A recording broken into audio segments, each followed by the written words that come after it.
വളരെയേറെ പ്രത്യേകതകളുള്ള ഒരു ക്ഷേത്രമാണ് ഏറ്റുമാനൂർ മഹാദേവ ക്ഷേത്രം. ഏറ്റുമാനൂർ ക്ഷേത്രത്തിൽ മാത്രം കാണുന്ന കെടാവിളക്ക്, വലിയ വിളക്ക് ക്ഷേത്രത്തിലെ ഒരു വലിയ പ്രത്യേകതയാണ്.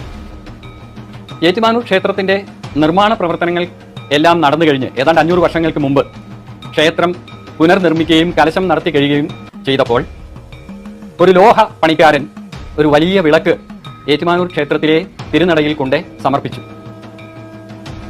ഉടമസ്ഥർ ഈ വിളക്ക് കണ്ട് ചോദിച്ചു, ഇത് കത്തിക്കുവാൻ എണ്ണ വേണമല്ലോ എന്ന് പറയുകയും ഈ ലോഹ പണിക്കാരൻ പറഞ്ഞു, ഇത് നിങ്ങൾ ഒരു പ്രാവശ്യം കത്തിച്ചാൽ മതി, പിന്നീട് ഇത് കെടാതെ ഈ വിളക്ക് കത്തി നിൽക്കും എന്ന് പറയുകയും ഉടൻ തന്നെ ഒരു സന്യാസി രൂപം അവിടെ പ്രത്യക്ഷപ്പെടുകയും ആ വിളക്ക് വലിയ ബലിക്കൽ പുരയിൽ തൂക്കി ആ സന്യാസിയുടെ ചൈതന്യം കൊണ്ട് അതിൽ എണ്ണ വരികയും വിളക്ക് തെളിയുകയും ചെയ്തു.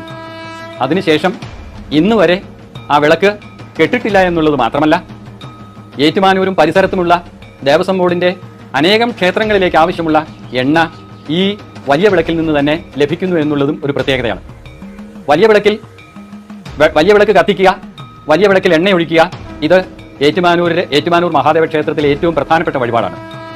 നമ്മളുടെ പാപങ്ങൾ നശിക്കാനും സങ്കടങ്ങൾ തീരാനും ബുദ്ധിമുട്ടുകൾ കുറയാനും ശത്രുദോഷം പരിഹരിക്കാനും എല്ലാം ഈ വലിയ വിളക്ക് കത്തിക്കുക എന്നുള്ളത് വളരെ പ്രധാനപ്പെട്ട ഒരു വഴിപാടായിട്ടാണ് നടന്നു വരുന്നത്.